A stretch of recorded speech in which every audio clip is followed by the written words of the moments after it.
Life is not just the passing of time. Life is a collection of experiences, their frequency and their intensity. Life is not just watching the clock tick away. Life is a collection of experiences, their intensity, their frequency. Love, a job you find joy from, is not something you discover. It's not like, I found love. Here it is. I found a job I love. That's not how it works. Both of those things require hard work. You are in love because you work very hard every single day of your life to stay in love. You find a job that brings you ultimate joy because you work hard every single day to serve those around you, and you maintain that joy. It's not a discovery. But the problem is this sense of impatience. It's as if an entire generation is standing at the foot of a mountain. They know exactly what they want. They can see the summit. What they can't see is the mountain. This large, immovable object. Life, career fulfillment, relationships are journeys. The problem is, this entire generation has an institutionalized sense of impatience. And do they have the patience to go on the journey to maintain love, to feel fulfilled? Or do they just quit and on to the next, dump and on to the next, ghost and on to the next? God didn't bring you in this world to be average. God didn't bring you in this world to wake up and die one day and just be another person that lived and died and didn't do anything significant in this world. You're still alive. So therefore, God is not done with you. You're still here. God has a plan for your life. God has things in mind for you beyond anything you could ever imagine. But you know what I discovered? When you're working at your dream, somebody said the harder the battle, the sweeter the victory. Oh, it's sweet to you. It's good to you. Why? See, when it's hard and there's a struggle, see, what you become in the process is more important than the dream. That's far more important. The kind of person you become, the character that you build, the courage that you develop, the faith that you're manifesting.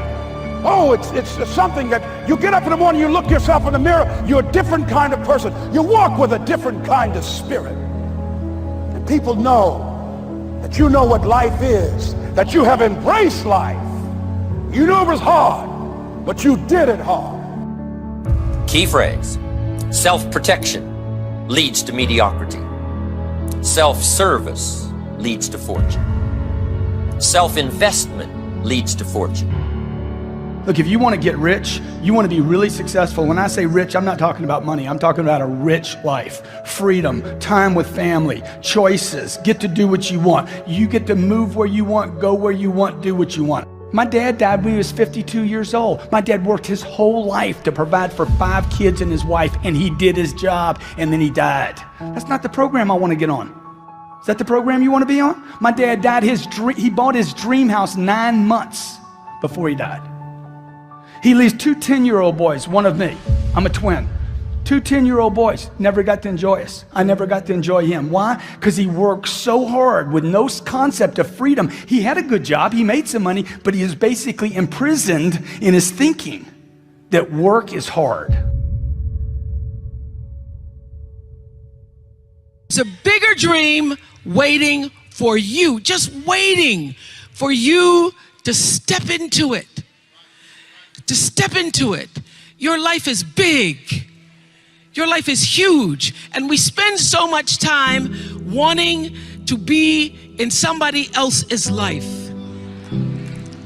And you don't get honored, you don't get revered, you don't get celebrating wanting what somebody else has, because that which created you, divine intelligence that dreamed you from before your ancestors ever knew they would become your ancestors, that which dreamed the seed of you, wants you to know how special, how wondrous, how mysterious, how complex, how glorious, how phenomenal you are. And you get no credit messing in somebody else's territory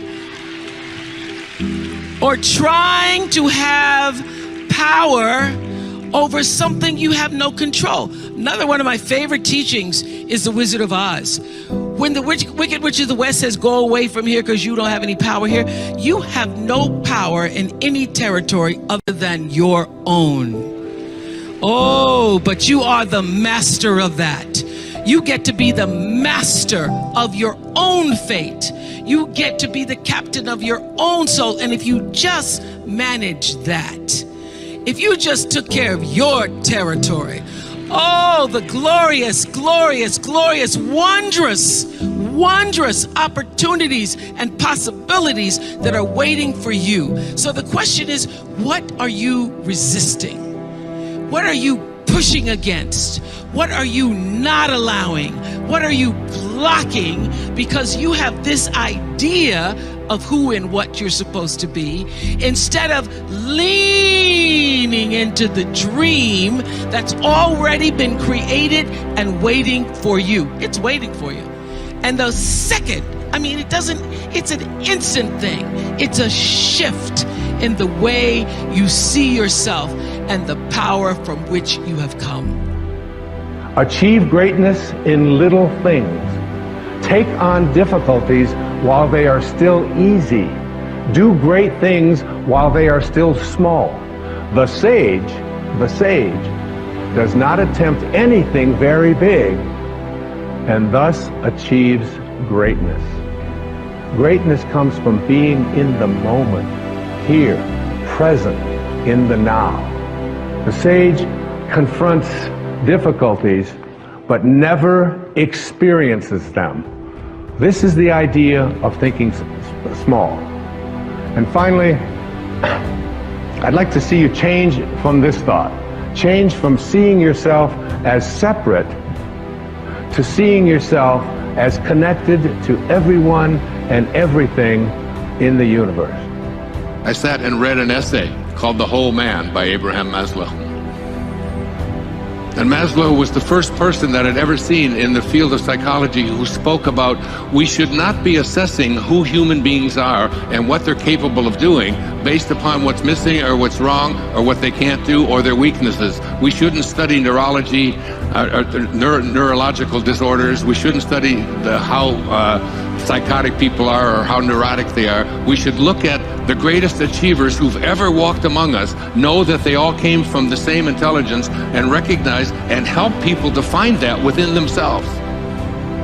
And as I read this essay, I was so taken by it, and he talked about the qualities or the characteristics of what he called self-actualizing people. And he said the number one quality and characteristic of these people who live at the apex of what he called self-actualization, who are way beyond just taking care of their biological needs, who are way beyond their social needs, who are way beyond needing to be loved and so on. These are people who came here with a purpose.